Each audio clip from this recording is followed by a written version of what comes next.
ಎಲ್ಲಾ ಹಾನಿಯಿಂದ ಕೂದಲನ್ನು ರಕ್ಷಿಸುತ್ತೆ. ಬರೀ Amrit noni reach root premium hair oil.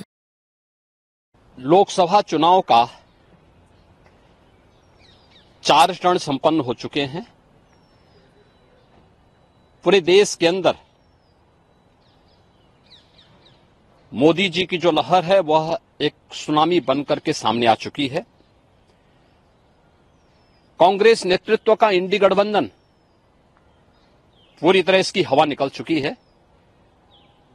इनकी नकारात्मक राजनीति को जनता ने पूरी तरह खारिज किया है.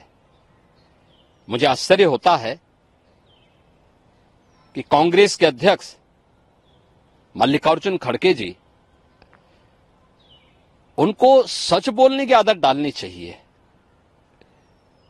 यूपी में तो कांग्रेस का वैसे भी सफाया है, बुनी नहीं खुलने वाली इनकी. और कांग्रेस हो या समाजवादी पार्टी, जिन लोगों ने हमेशा बंटवारे की राजनीति की हो, कांग्रेस का तो इतिहास है, देश को पहले बांटा, फिर जाति मत और मजहब के आधार पर पूरे देश को बांटा, क्षेत्र और भाषा के आधार पर बांटा. आज फिर उसी प्रकार की विभाजन की राजनीति ये लोग करके देश की पुण्य क्षति करना चाहते हैं. भारत का जागरूक मतदाता 2014 में कांग्रेस से पिंड छुड़ा चुका है. अब कांग्रेस कभी पुनः देश के अंदर सत्ता में नहीं आ सकती है. दूसरा, झूठ बोल करके गुमराह करने की जो राजनीति करते हैं. बाबा साहब भीमराव अंबेडकर का सर्वाधिक अपमान कांग्रेस ने किया. समाजवादी पार्टी की भी जब प्रदेश में सरकार थी, इन्होंने बाबा साहब भीमराव अंबेडकर और उन सामाजिक न्याय के पुरोधाओं का कितना बड़ा अपमान किया था. क्या ये सच नहीं?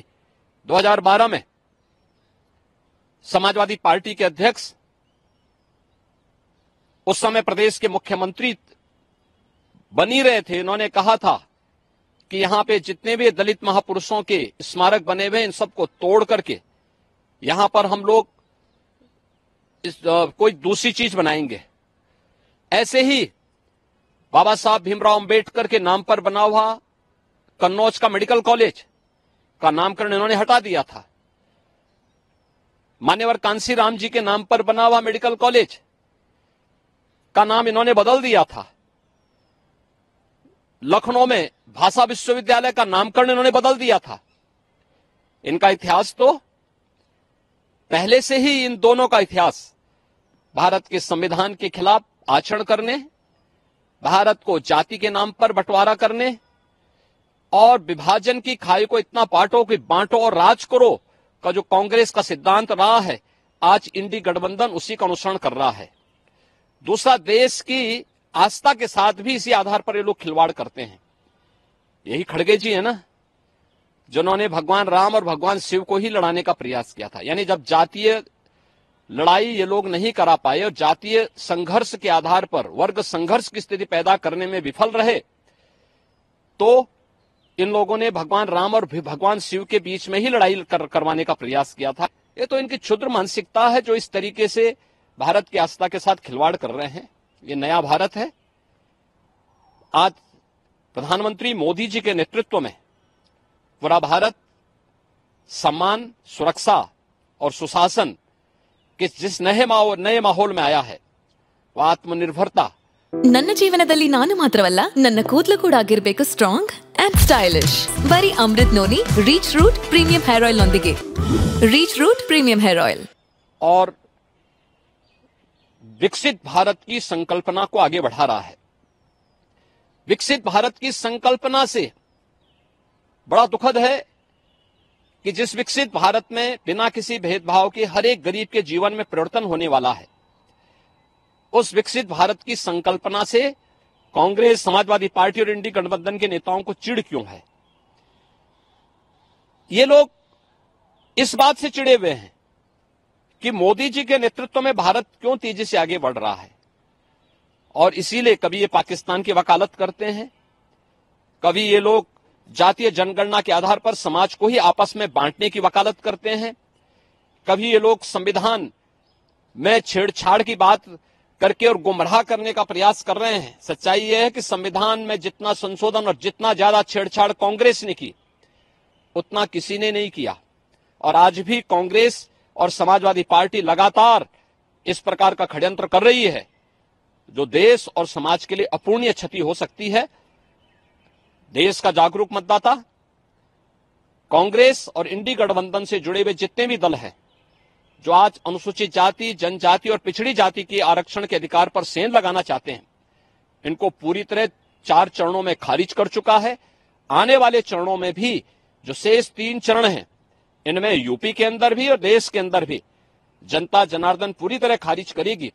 क्योंकि अगर कांग्रेस नेतृत्व का इंडी गठबंधन आएगा तो ये राम विरोधी है, ये भारत की आस्था का विरोधी गठबंधन है, यह देश के आरक्षण, देश में अनुसूचित जाति, जनजाति और पिछड़ी जाति को मिलने वाले आरक्षण के लोग विरोधी हैं। ये लगातार इस प्रकार का षड्यंत्र कर रहेंगे। जो यूपीए सरकार ने पहले ही रंगनाथ मिश्रा और जस्टिस सच्चर कमेटी गठित करके ओबीसी और एससी एसटी के आरक्षण में सेंध लगाने का प्रयास किया था, ये शरारत फिर से करेंगे। और आम जनता को भी उनकी खुशहाली देखने की बजाय ये लोग संपत्ति का सर्वे करा करके आम जनता को भी तबाह करके विरासत टैक्स के नाम पर औरंगजेब का जजिया कर लगाने का प्रयास करेंगे।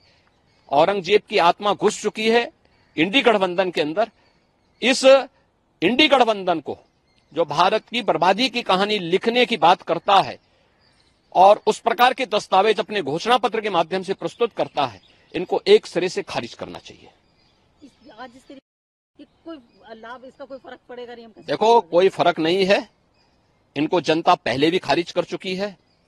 उत्तर प्रदेश में कांग्रेस हो या समाजवादी पार्टी, 2014, 2017, 2019, 2022 इन सभी चुनाव में मोदी जी के नेतृत्व में जनता जनार्दन ने मोदी जी को अपना पूरा समर्थन दिया, अपना आशीर्वाद दिया। 2024 में पूरे भारत में एक ही लहर है और वह है फिर एक बार मोदी सरकार का, अब की बार 400 पार का, और जो राम को लाए हैं हम उनको लाएंगे। इस संकल्प के साथ जनता जनार्दन कमर कस करके मोदी जी के साथ में है और मोदी जी को पुनः देश की सत्ता सौंप करके भारत को विकसित भारत बना करके भारत को दुनिया की एक बड़ी ताकत के रूप में स्थापित करेगा। ಅನುಕ್ಷಣದ ಸುದ್ದಿಗಳಿಗಾಗಿ ವಿಸ್ತಾರ ನ್ಯೂಸ್ ಯೂಟ್ಯೂಬ್ ಚಾನೆಲ್ ಸಬ್ಸ್ಕ್ರೈಬ್ ಮಾಡಿ. ಹೊಸ ಸುದ್ದಿಗಳ ನೋಟಿಫಿಕೇಶನ್ಗಾಗಿ ಬೆಲ್ ಐಕಾನ್ ಕ್ಲಿಕ್ ಮಾಡಿ. ಲೇಟೆಸ್ಟ್ ಅಪ್ಡೇಟ್ಸ್ಗಾಗಿ www.vistaranews.com ವೆಬ್ಸೈಟ್ಗೆ ವಿಸಿಟ್ ಮಾಡಿ. ಅಂಗೈಯಲ್ಲೇ ಜಗತ್ತಿನ ಸುದ್ದಿ ತಿಳಿಯಲು ವಿಸ್ತಾರ ನ್ಯೂಸ್ ಕನ್ನಡ ಆಪ್ ಡೌನ್ಲೋಡ್ ಮಾಡಿ.